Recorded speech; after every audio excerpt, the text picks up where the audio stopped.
1980년대에 미국 어느 작은 마을에 윌리라고 하는 소년이 살고 있었습니다. 지능 발달이 조금 늦어서 아이들 말로 덜 떨어진 아이, 그런 별명으로 불리던 아이였습니다. 실제 나이로는 4학년을 다녀야 되는데 지적 능력이 모자라서 2학년에 다니고 있었습니다. 주변 아이들로부터 놀림을 당하는 것은 예사였고 부모는 늘 애를 태우며 아이를 염려하였습니다. 그 마을에도 성탄절이 가까웠습니다.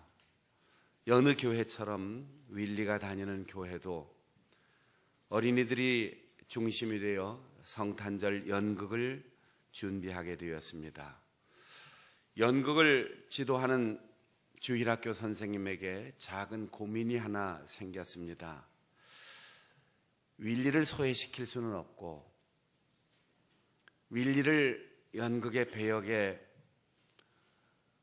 한 인물을 맡겨야 되는데 요셉이나 마리아나 천사와 같은 중요한 배역을 맡길 수도 없었습니다. 그래서 고민하다가 아주 잠깐 나와서 짧은 한마디 대사를 하고 들어가는 여관집 주인 역할을 맡겼습니다. 밤늦게 여관을 찾아온 가련한 요셉과 만삭의 마리아에게 빈방 없어요 한마디만 하고 들어가면 되는 역할이었습니다. 아주 간단한 역할이지만 적절한 배역을 맡긴 것 같아서 모두 마음을 놓았습니다. 그리고 성탄절이 되었습니다. 많은 교인들과 또 성탄을 축하하기 위하여 동네 사람들이 밝은 표정으로 교회로 모여들었습니다. 동네 사람들 중에는 아름답고 멋진 옷을 입고 또 만면에 웃음을 띤 넉넉하게 사는 아저씨들도 교회를 찾아왔습니다. 연극을 준비한 사람들은 하나같이 긴장된 마음으로 막이 오르기를 기다렸습니다. 연극이 시작되었습니다. 연극을 지도한 선생님은 연극이 끝날 때까지 긴장을 풀 수 없었습니다. 마을 사람들과는 달리 남루를 입은 가련한 요셉이 무대 중앙으로 나왔습니다. 추위 속에서 숨을 몰아 쉬는 배불뚝이 부인 마리아를 뒤에 둔 채 요셉이 다급하게 여관 문을 두드립니다. 이 추위에 길바닥에서 아이를 낳을 수 없지 않는가? 문이 닫혀서 열리지 않는 여관 문을 계속 두드렸습니다. 주인 역을 맡은 윌리가 문 밖으로 빼꼼히 얼굴을 내밀었습니다. 그리고는 그 가련한 요셉에게 이렇게 말했습니다. 빈방 없어요. 다른 곳으로 가서 알아보세요. 요셉은 물러날 수가 없었습니다. 저희는 너무나 멀리서 왔어요. 아내는 출산할 때가 됐습니다. 날씨가 춥습니다. 떨리는 목소리로 온몸의 추위를 감당하지 못하는 아내를 바라보며 요셉은 다급하고 간절하게 애원을 했습니다. 순간 윌리는 연극의 흐름을 놓쳤습니다. 빈방 없어요. 그리고 들어가야 되는데 아무 말 없이 마리아를 물끄러미 바라보고 있는 겁니다. 한동안 그렇게 숨막힌 침묵의 시간이 지납니다. 누가 당황했을까요? 무대 뒤에서 연극을 지도한 선생님이 당황했어요. 대사를 까먹었으니까 무대 뒤에서 나지막한 소리로 반복해서 여관 주인의 대사를 읽어줬어요. 안 돼요. 빈방 없어요. 윌리는 그래도 가만히 멍한 모습으로 마리아를 보고 있습니다.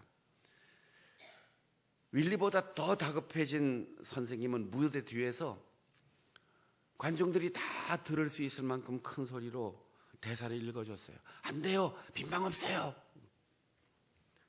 윌리가 정신이 번쩍 들었습니다.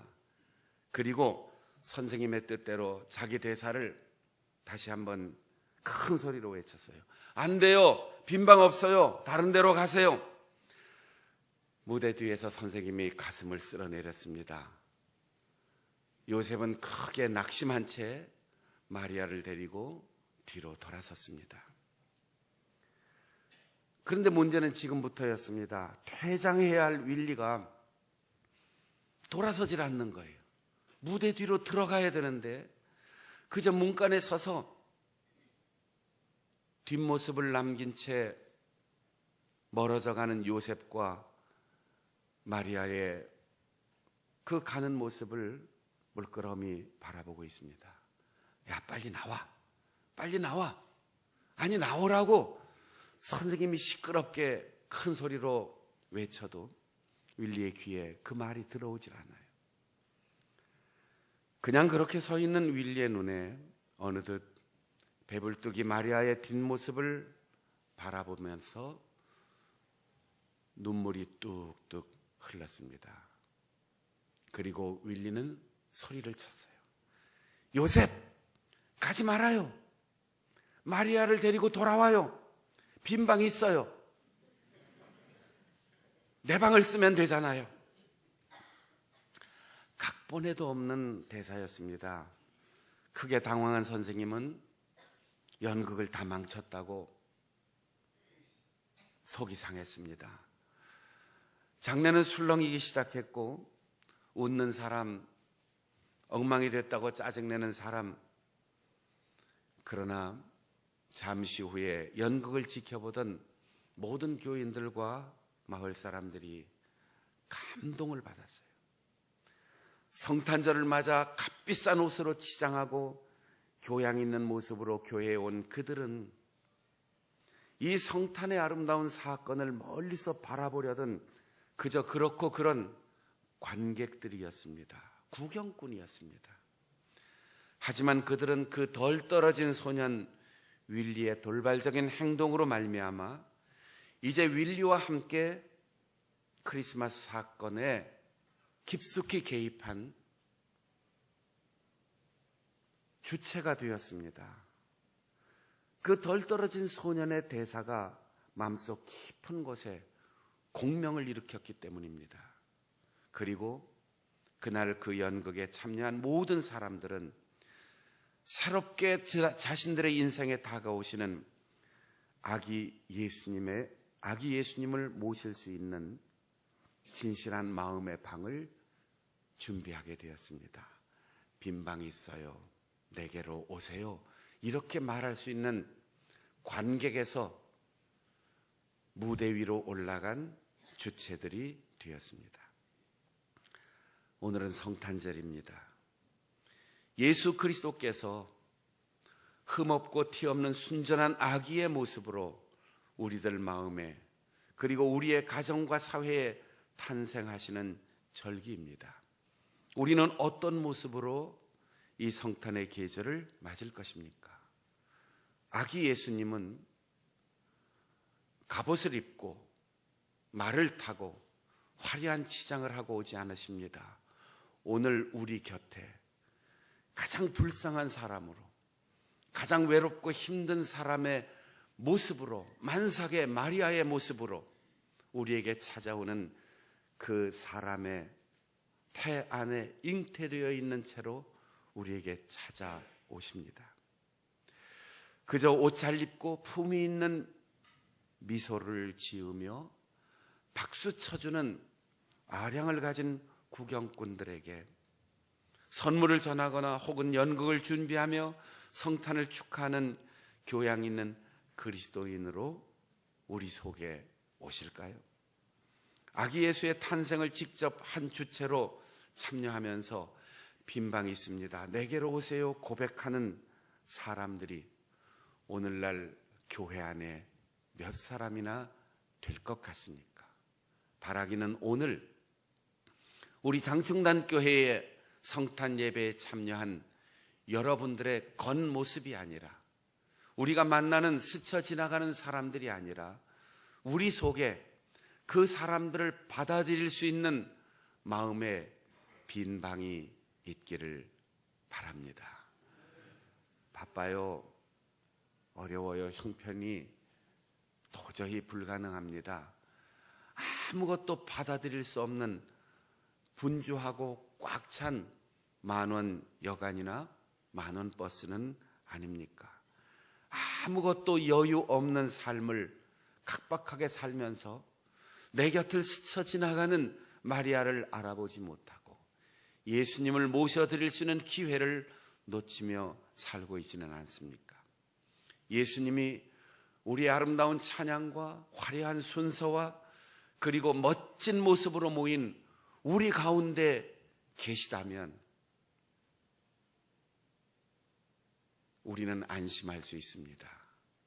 그러나 오늘 가정이 깨어지고 사회에서 소외되고 찬바람에 몸을 녹일 방이 없고 한 끼 먹을 음식이 없는 그 사람의 모습으로, 작은 교회의 교역자의 모습으로, 묵을 곳이 없는 선교사의 모습으로, 노숙자의 모습으로 우리에게 찾아온다면 과연 우리는 내 마음의 방을 열어 그들을 맞아 드릴 수 있습니까? 한국 교회는 경제가 어려워요.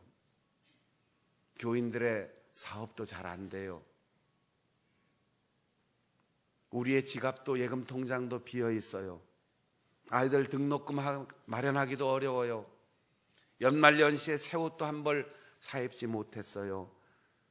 그렇게 말하면서 빈방 없어요 라고 우리의 문을 두드리는 예수님의 아버지 어머니를 문전박대하고 문을 굳게 닫아건 교회, 그리고 우리의 가정, 우리의 삶은 아닌지요. 이 계절에 예수님은 변장된 모습으로 배불뚝이 나그네의 뱃속에 감춰진 모습으로 우리에게 찾아오십니다. 우리들 마음의 아집과 편견을 깨뜨리고 우리들 사회의 잘못된 것을 바르게 하기 위하여 순결한 아기의 모습으로 오십니다. 마음을 들여 진정 그를 내 삶에 받아들이는 마음의 성탄절을 맞을 수 있기를 바랍니다. 북왕국 이스라엘은 아수르에게 점령당하여 속국이 되고 그 가운데서도 가장 변방인 스불론과 납달리 지파의 땅 갈릴리 지역, 그곳은 잦은 전쟁과 이방인들의 이주로 늘 무시당하고 소외된 곳이었습니다. 굳이 우리의 역사적 상황으로 대입한다면, 여기 연세 많으신 분들은 기억하겠지만 우리 역사에 가장 참혹했던 동두천, 의정부, 기지촌, 이런 개념으로 스불론과 납달리, 갈릴리 이방의 땅, 이런 표현이 사용된 것입니다. 선지자는 이런 북이스라엘의 상황과 지역 차별에 대하여 흑암과 사망의 그늘이라고 표현하면서 그 어둠의 땅에 빛이 비친다 하였습니다.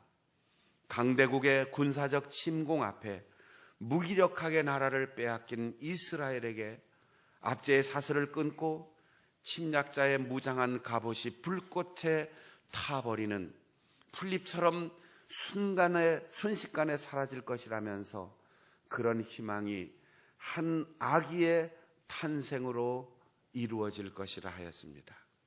선지자가 이미 예언한 처녀가 잉태하여 낳을 아들 임마누엘을 가리켜 다시금 한 아기라고 표현하였습니다.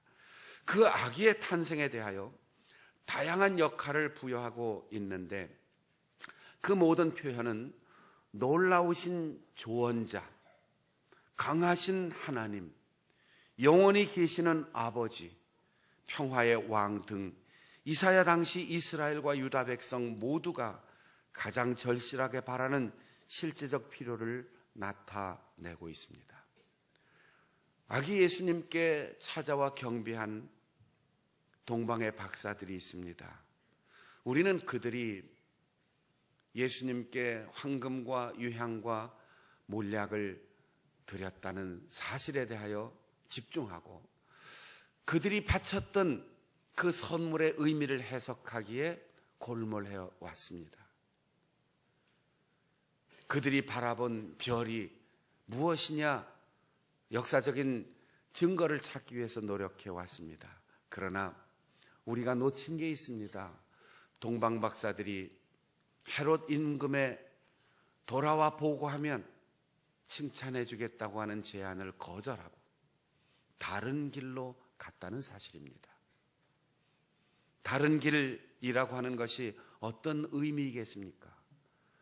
오늘날 우리가 사는 이 도로 문화가 발달한 시대에 경부고속도로로 갈 것을 막히면 중부고속도로로 돌아간다, 이 얘기가 아닙니다.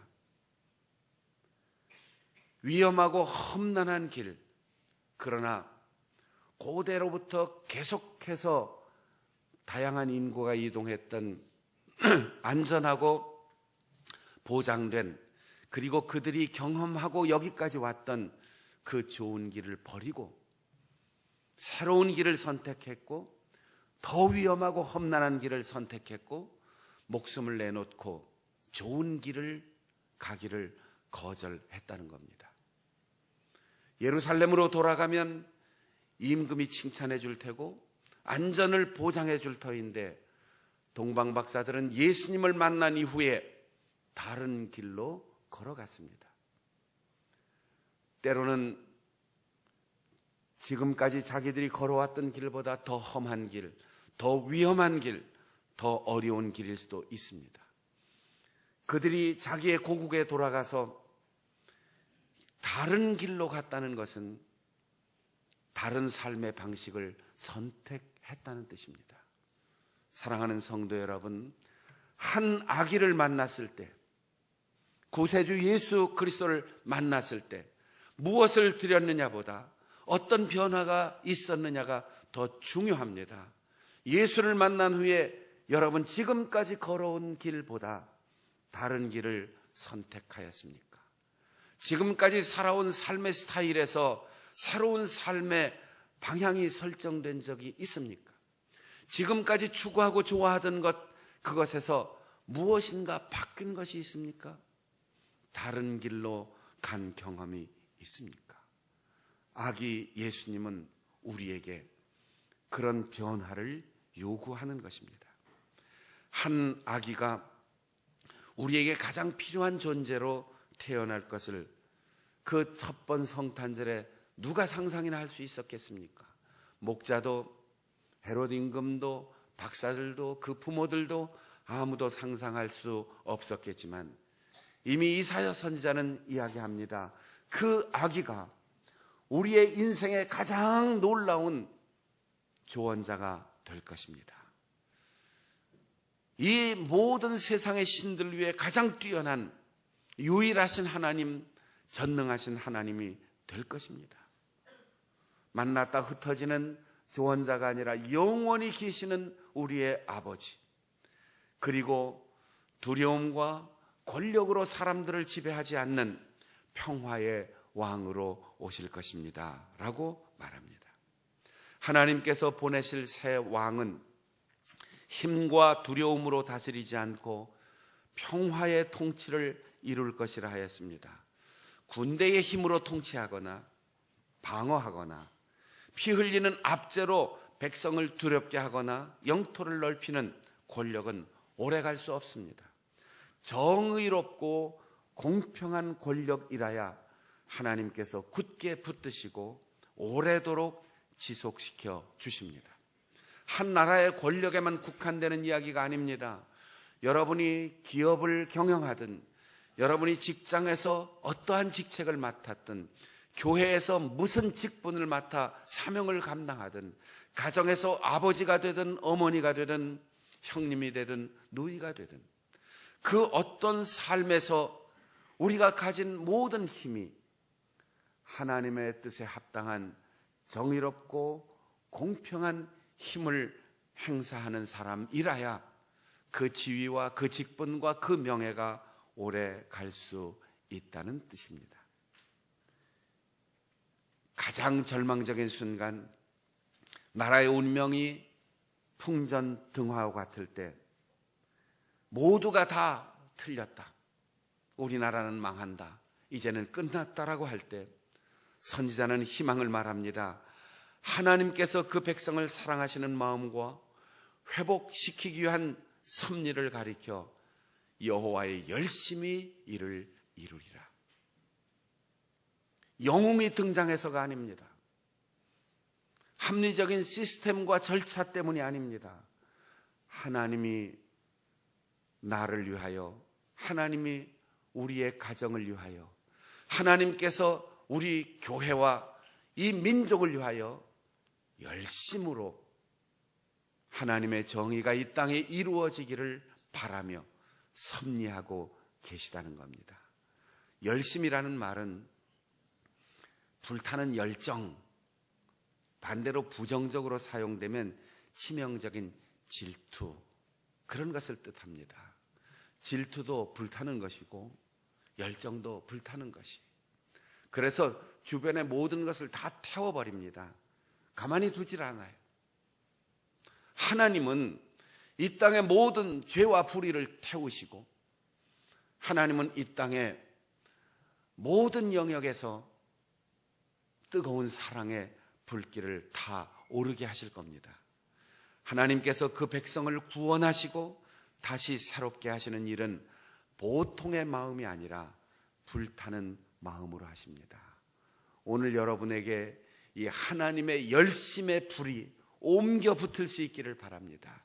냉랭하고 싸늘하게 식어가는 이 시대에 여러분은 사랑의 불이 활활 타오르는 뜨거운 마음의 소유자, 웅크리고 나만 챙기고 생각하는 이기적인 마음에서 내 집, 내 교회, 우리나라만 생각하는 소극적인 생각에서 우리가 나와 만나는 사람이 뜨거운 사랑의 대상이 되어 그들의 마음에 불이 붙고, 우리 교회가 성령으로 불타는 교회가 되어 우리 지역 사회를 살리고 우리 지방회와 교단을 불타는 열정으로 새롭게 하고, 싸늘하게 식어져가는 이 나라 이 민족의 모든 분야의 열정을 다시 살릴 수 있는 그 중심 교회, 중심 인물이 될 수 있기를 바랍니다.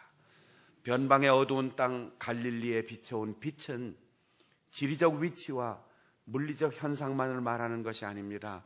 인간의 삶에 늘 있어온 소외 현상과 그들에게 희망을 주시는 하나님의 은혜를 표현하는 역사적 은유입니다. 아주 여러 해 전에 저의 후배 목사님 한 분이 저에게 이런 얘기를 했어요. 목사님, 나는 한 번도 서울을 떠나본 적이 없는 서울 사람인데 처음으로 시골 와서 목회하니까 힘들어요. 난 서울 사는 게 좋은데. 그래서 제가 이렇게 말했습니다. 그래서 하나님이 공평한 거잖아. 서울에서 살던 사람, 서울에서 태어난 사람 시골로 보내시고, 시골 사람, 나 같은 촌 사람, 제천 사람이 서울 와서 사니까 공평한 거지. 우리 다음 세대는 또 바뀌겠지. 서울 사람만 계속 서울 살면 하나님이 공평하시겠냐? 시골 사람이 늘 섬에 살고 산간에만 살면 되겠냐? 어둠, 그늘, 소외된 곳에 하나님의 진리의 빛이 비춰오시면 하나님은 그들이 어디에서 태어났는지, 어떤 신분을 가졌는지, 어떤 부모의 영향을 받았는지 아무것도 따지지 아니하시고 그들에게 하나님의 거룩한 일을 위하여 쓰임받을 수 있도록 은혜를 주신다는 겁니다. 하나님께서 그들을 용서하시고 다시 그 얼굴을 돌려 바라보시는 회복의 빛을 말합니다. 예수님께서 십자가에서 죽으실 때 나의 하나님, 나의 하나님 어찌하여 나를 버리십니까? 하고 하늘을 향하여 탄식, 비명에 가까운, 아마도 가슴을 찌는 아픔으로 호소한 적이 있습니다. 그때 온 세상이 어두워졌기 때문입니다. 하나님이 고개를 돌리셨습니다. 왜 가장 사랑하는 아들에게 하나님께서 고개를 돌리셨겠습니까?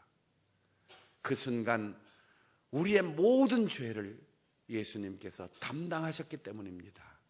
그래서 예수님을 하나님께서 고개를 돌리고 보시지 않았습니다.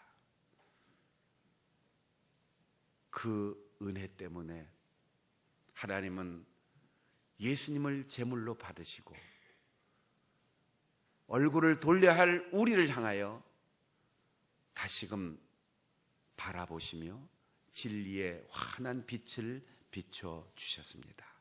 일찍이 모세를 통하여 아론의 자손들로 세우신 제사장들에게 이스라엘 자손들을 위하여 이렇게 축복하라 하신 분부가 담겨 있는 가르침입니다. 민수기 6장 24절에서 26절까지의 말씀을 보통 우리가 축복의 기도, 축도의 근거를 삼는데, 여호와는 내게 복을 주시고 너를 지키시기를 원하며 여호와는 그 얼굴을 내게 비추사 은혜 베푸시기를 원하며 여호와는 그 얼굴을 내게로 향하여 드사 평강 주시기를 원하노라. 성탄의 기쁨은 하나님의 불타는 마음의 결과입니다. 영원한 은혜의 선물입니다. 이 선물을 내 마음에 간직하는 것에서 멈추지 않고 나와 만나는 모든 사람 온 누리에 나누어 줄 수 있는 여호와의 열심에 동참하는 우리 성도들이 되시기를